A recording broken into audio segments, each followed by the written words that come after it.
Houve um homem de Ramataim, Zofim, da região montanhosa de Efraim, cujo nome era Eucana, filho de Jeroão, filho de Eliú, filho de Tou, filho de Zufi, efraimita.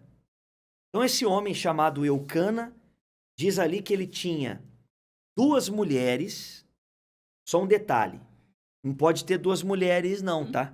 É naquela época, era outra cultura, era outro entendimento, era outro tempo, por isso que ele tinha 2 mulheres. Uma se chamava Ana e a outra Penina. Penina tinha filhos. Ana, porém, não os tinha. Abre a tela para mim. Então, as 2 esposas dele, Ana e Penina, uma tinha filhos, a outra não. Naquela época, o que significava, naquela época, o que significava não ter filhos? A maior humilhação. A maior humilhação. Não ter filhos naquela época era uma vergonha. A mulher preferia morrer do que ser estéril. Se até hoje a gente vê pessoas frustradas porque não pode ter filho, imagine naquela época que era muito mais importante ter filhos. Então, a mulher que não tinha filhos, ela vivia angustiada.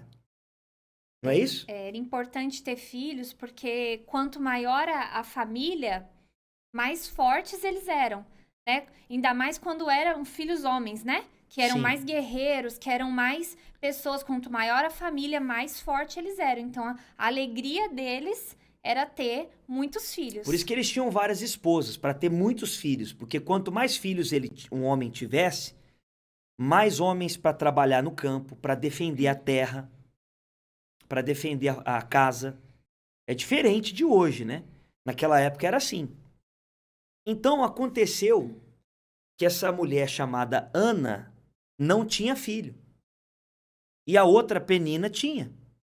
E para piorar a situação de Ana, o que acontecia todo dia?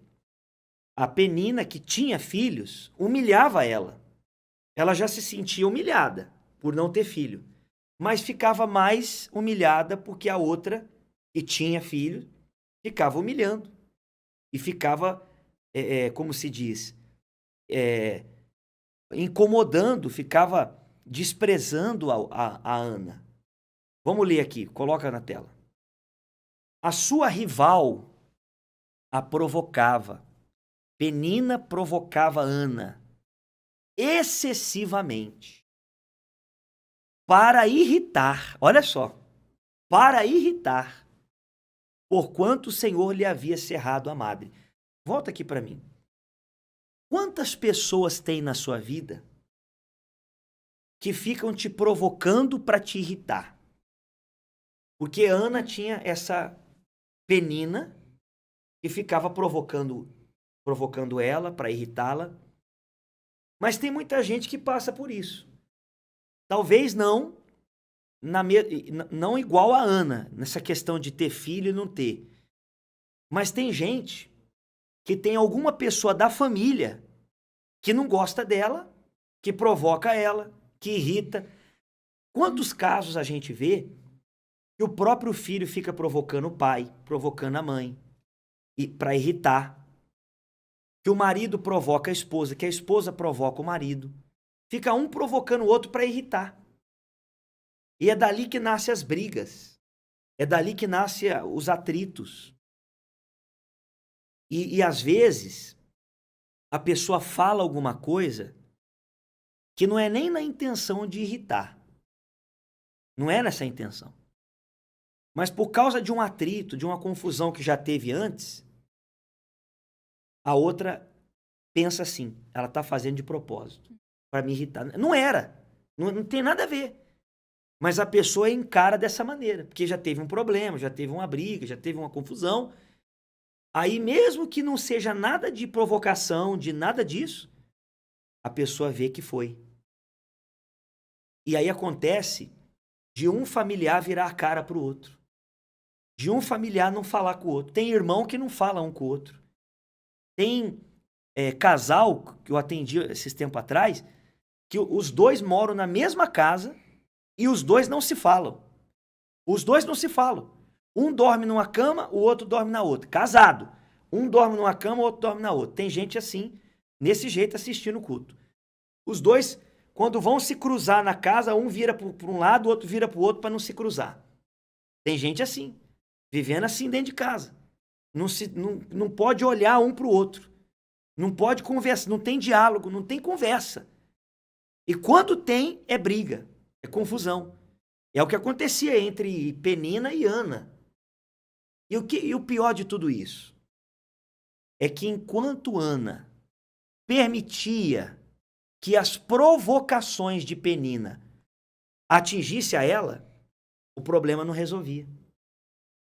Então, aonde que a gente quer entrar agora? Presta atenção. Provocações, brigas, palavrões, palavras de ofensa sempre vão existir e você não pode impedir isso. Você não está no seu controle. A única coisa que está ao seu controle é você não fazer, é você não falar, é você não xingar, é você não ofender. Mas você pode controlar a outra pessoa? Não. Então, o que você precisa fazer? Presta atenção. Quando vier as palavras de ofensa, quando vier as palavras pesadas, as provocações, você tem que agir de outra maneira. Repito, enquanto Ana permitia que as provocações de Penina atingissem ela, ela não teve paz. O problema dela não foi resolvido. Não é verdade? Enquanto o foco dela, né, o foco de Ana estava na Penina, estava nos filhos que Penina tinha e ela não tinha, Sim. Nada resolveu. Eu acredito que Ana ficava pensando assim, poxa, olha lá, ela tem filho, pô, olha lá, eu não tenho. Aí a outra vinha e falava e ela ficava com raiva, com ódio.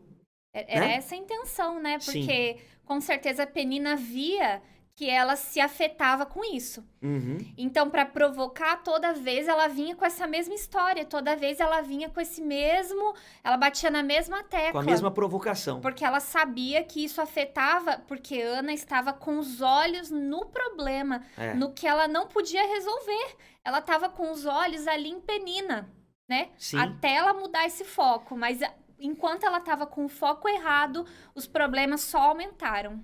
E é isso que você tem que entender.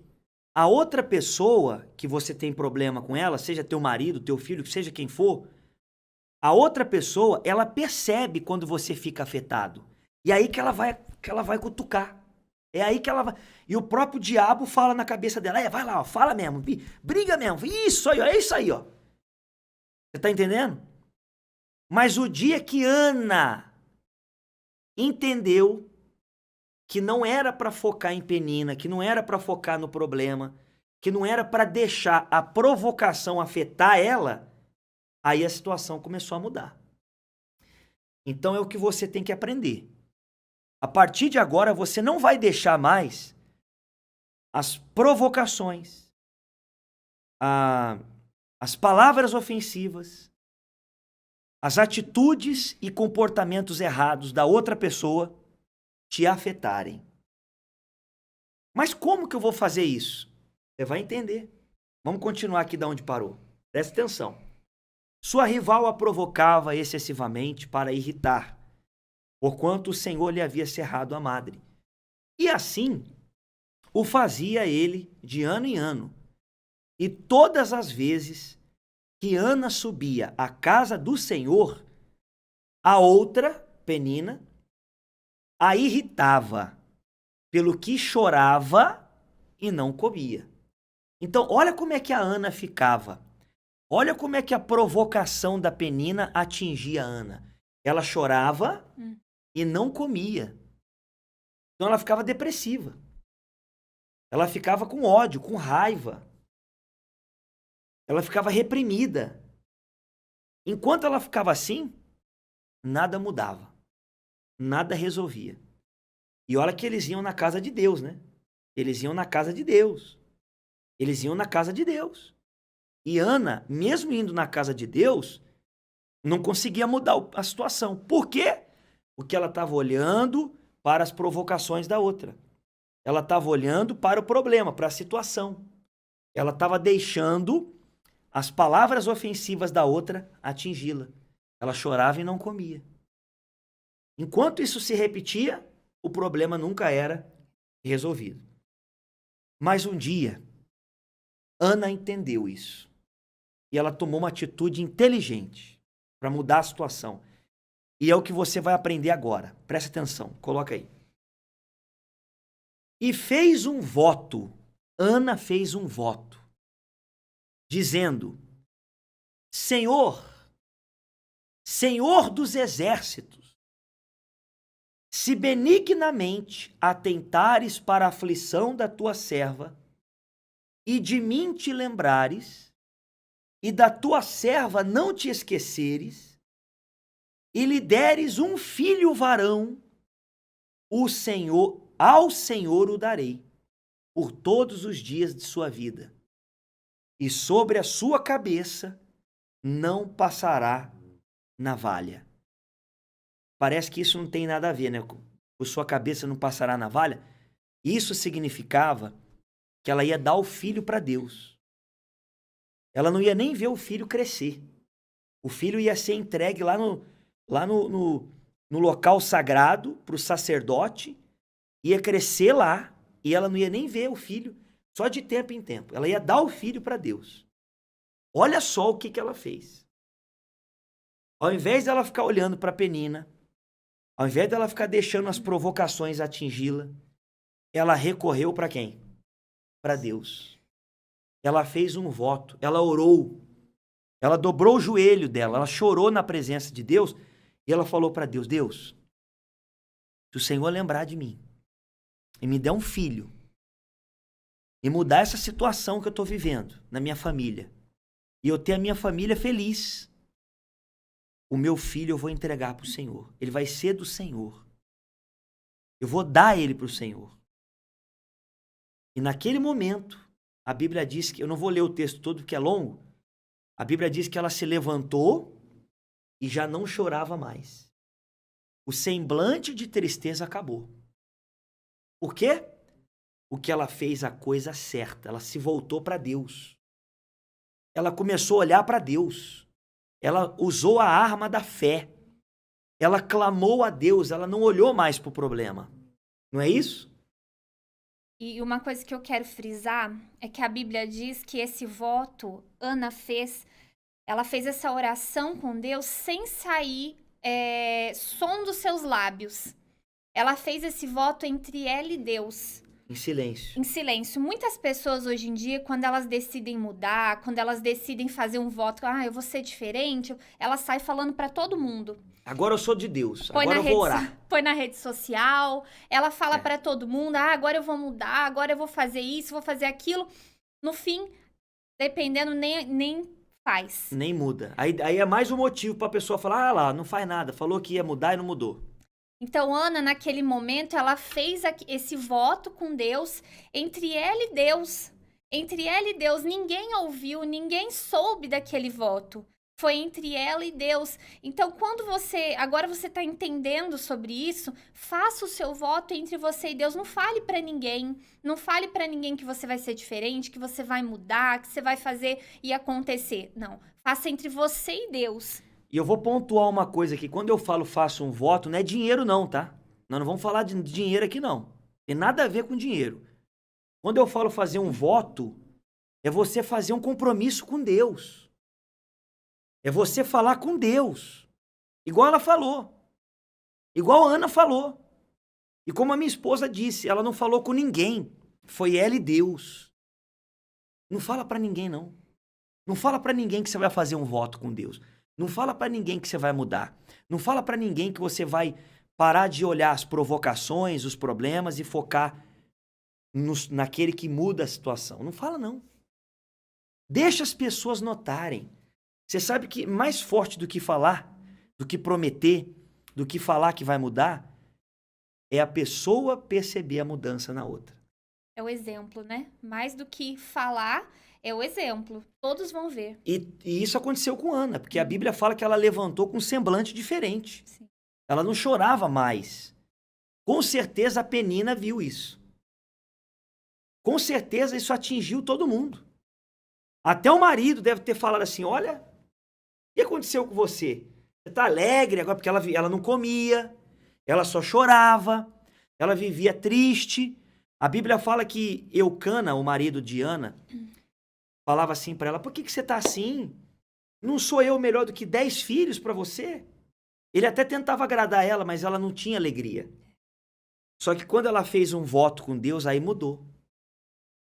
E a Bíblia diz que ela teve um filho, engravidou, teve um filho, que foi Samuel. O filho foi entregue para Deus, veio a se tornar um dos maiores profetas da Bíblia. E além de Samuel, ela teve mais 3 filhos e 2 filhas. 3 filhos homens e 2 filhas mulheres. Ou seja, o problema foi resolvido. E é interessante que nesse voto ela pede um filho. Ela pediu só um. Ela pediu um filho. Ela falou, eu quero um filho e eu vou entregar ao Senhor. Aí ela fez o voto, Deus deu o filho para ela, ela cumpriu o voto, deu para Deus o filho. E aí Deus deu mais 3 filhos para ela e 2 filhas, 5 no total. Sabe por quê? Deus nunca faz só o que você pede, ele faz muito mais. Quando você para ouvir, quando você faz a coisa certa, não vai acontecer só o que você quer, não. Vai acontecer muito mais. Né? Você entendeu? Então agora você vai fazer um voto com Deus. Não é voto de dinheiro, não. Tem que dar nada, nem um centavo. O voto que você vai fazer é com Deus, de que a partir de hoje você vai ser diferente aí na tua casa.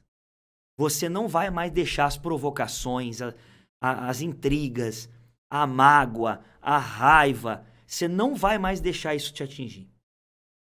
Você não vai mais se preocupar, se desesperar. Você vai confiar. Quando Ana terminou de orar, naquele dia que ela fez o voto, quando ela levantou, o semblante dela era outro, ela não chorava mais, a alegria veio para ela, mas ela já tinha um filho nos braços? Não. Demorou 9 meses, pelo menos, no mínimo, né? Para nascer. Mas ela já sabia que Deus tinha atendido ela. Pela fé. Ela já tinha um filho, né? Pela fé ela já tinha um filho, mesmo sem ter. Então, às vezes, você não viu nada acontecer. Mas agora, você vai confiar, como ela. E o que você pediu não vai acontecer, não. Vai acontecer mais do que você está pedindo.